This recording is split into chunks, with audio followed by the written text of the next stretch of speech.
Katika moyo wa Amerika Kusini kuna sehemu ya dunia ambayo hadi leo imebaki kuwa fumbo kubwa la asili, misitu ya mvua ya Amazon. Msitu huu mkubwa kuliko yote duniani unajulikana kama mapafu ya dunia kwa sababu ya uwezo wake wa kuzalisha oksijeni na kufyonza carbon. Ukubwa wake ni zaidi ya kilomita zaidi mraba milioni 5, ukivuka mipaka ya nchi 9, huku sehemu kubwa zaidi ikiwemo katika Brazili. Lakini zaidi ya ukubwa wake, Amazon ni kitovu cha maisha cha nguvu za asili na cha maajabu ambayo hayaelezeki kwa maneno rahisi.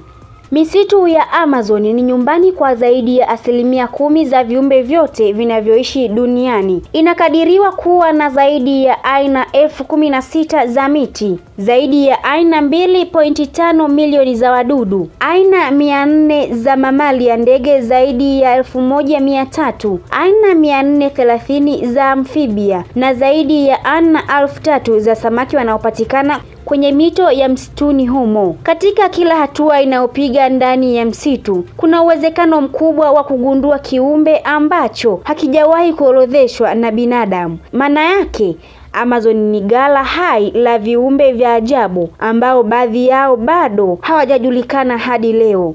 Moja ya maajabu ya kiasili yanayopatikana Amazon ni mto Amazon wenyewe, mto wenye maji mengi zaidi duniani. Urefu wake unakaribia kilomita 7,000, ikibeba mabilioni ya lita za maji kila siku kutoka vyanzo vyake vya juu huko Andes hadi Antarctic. Ndani ya mto huo wanaishi samaki wa aina isiyohesabika, ikiwemo pilna, maarufu kwa meno yake makali na uwezo wa kuharibu nyama kwa muda mfupi, pamoja na rapaima, samaki mkubwa anayevuta hewa juu ya maji. Msituni humo kuna mti unajulikana kama Ceiba tree au mti wa maisha unaokuwa hadi urefu wa mita 70. Msituni humo kuna mti unaojulikana kama Ceiba tree au mti wa maisha unaokuwa hadi urefu wa mita 70 na kuaminika kuwa takatifu na jamii nyingi za asili. Kuna pia maua na mimea ya dawa ambayo imekuwa ikitumiwa na wenyeji kujitibu magonjwa mbalimbali, na hadi leo wataalamu wa tiba za asili huja kuichunguza kwa ajili ya uvumbuzi wa dawa mpya. Moja ya maajabu mengine ya Amazon ni uwepo wa jamii za watu wanaoishi bila kuwasiliana kabisa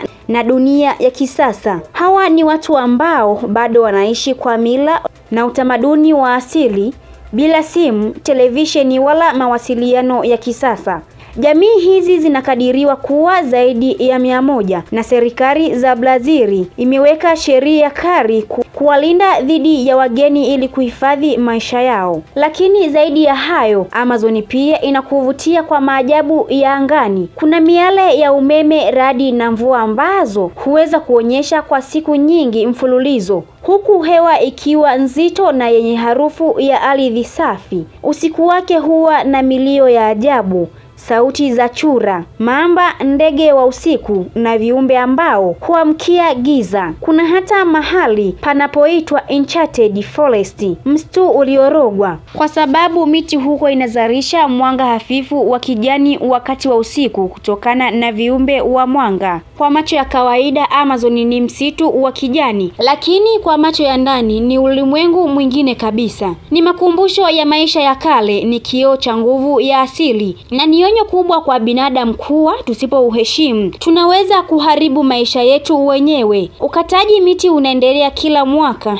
Hekta 1000 kadhaa za msitu hupotea kwa sababu ya uchomaji moto, mashamba na biashara haramu ya kuni. Kila mti unaokatwa Amazon sawa na kupunguza uwezo wa dunia kupumua. Maajabu ya Amazon hayaishi kwenye ardhi. Angani juu ya misitu hii kuna mizunguko ya mvua ambayo huathiri hali ya hewa hadi maeneo ya mbali kama Afrika Magharibi. Wanasayansi wamegundua kuwa mvuke unaopanda kutoka Amazon unaathiri mzunguko wa mvua duniani. Hivyo misitu hii si tu mahali ya Amerika Kusini, ni mahali ya sayari nzima. Kupitia kila unachoona na kila usichokiona, Amazon inatufundisha kuwa dunia yetu ina nguvu ya uhai inayozidi akili ya kawaida ya binadamu. Ni mahali ambapo kila mti ni historia, kila mto ni uhai na kila kiumbe ni ujumbe. Ni wajibu wetu wa pamoja kuhakikisha kwamba msitu huu haupotei, bali unalindwa kwa ajili ya vizazi vya sasa na vijavyo, kama ishara ya heshima kwa asili na uhai wenyewe. Mimi ni Rose Mbogo wa Annual TV.